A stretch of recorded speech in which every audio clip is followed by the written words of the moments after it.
Hi friends, welcome to my channel Snigdha వంటలు. ఈరోజు recipe వచ్చేసి బనానా బజ్జీ అండి. బనానా బజ్జీ ఇదైతే చాలా టేస్టీగా ఉంది.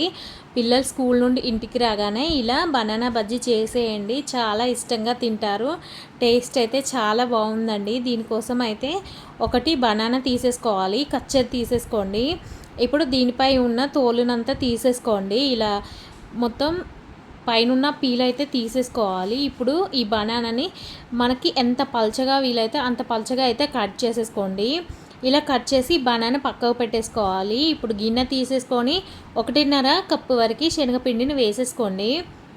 ఇప్పుడు ఇందులోనే చిటికెడంతా వాముని నల్లగొట్టి వేసేసుకోవాలి. ఇలా వాము వేసేసుకున్న తర్వాత 1/2 టీ స్పూన్ వరకు ఉప్పునైతే వేసేసుకోండి. ఇలా ఉప్పు వేసేసుకొని అలాగే 1/2 టీ స్పూన్ వరకు కారాన్ని కూడా వేసేసుకోవాలి. అలాగే కొంచెం గరం మసాలాను కూడా వేసేసుకొని మొత్తం ఒకసారి అయితే కలిపేసుకోండి. ఇలా కలిపేసుకున్న తర్వాత 1/4 టీ స్పూన్ వరకు వంట సోడాని వేసేసుకొని మొత్తం ఒకసారి కలిపేసుకోండి. ఇప్పుడు ఇందులోకి కొంచెం వాటర్ని వేసేసుకొని పిండిని అయితే మంచిగా కలిపేసుకోవాలండి.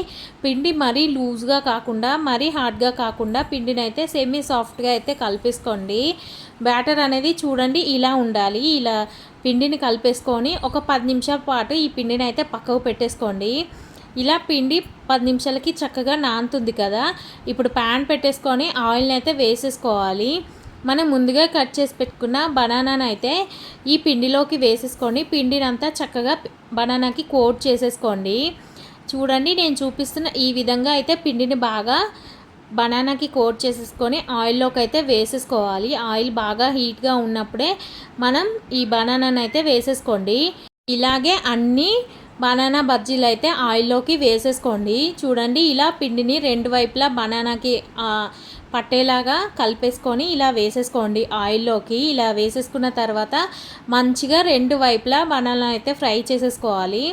ఇలా ఒక సైడ్ మనం బజ్జీ ఫ్రై చేసేసుకున్న తర్వాత రెండో సైడ్ టర్న్ చేసేసుకొని రెండో వైపు కూడా మంచిగా ఫ్రై చేసేసుకోండి బజ్జీని. ఇలా రెండు వైపులా మంచిగా వేయించుకున్న తర్వాత మనం బజ్జీలు తీసేసుకోవడమే. చాలా తొందరగా అయిపోతాయండి ఈ బజ్జీలు, మాత్రం చాలా టేస్టీగా ఉంటాయి. మీరు ఫస్ట్ టైం చేసినా కూడా చాలా పర్ఫెక్ట్గా వస్తాయి ఈ బనానా బజ్జీ మాత్రం. మీలో ఎంతమందికి బనానా బజ్జీ ఇష్టమో కింద కామెంట్ చేసేయండి. ఈ వీడియో నచ్చితే లైక్ చేయండి, షేర్ చేయండి, అలాగే నా ఛానల్ని సబ్స్క్రైబ్ చేయండి. Thank you for watching Snigdha వంటలు.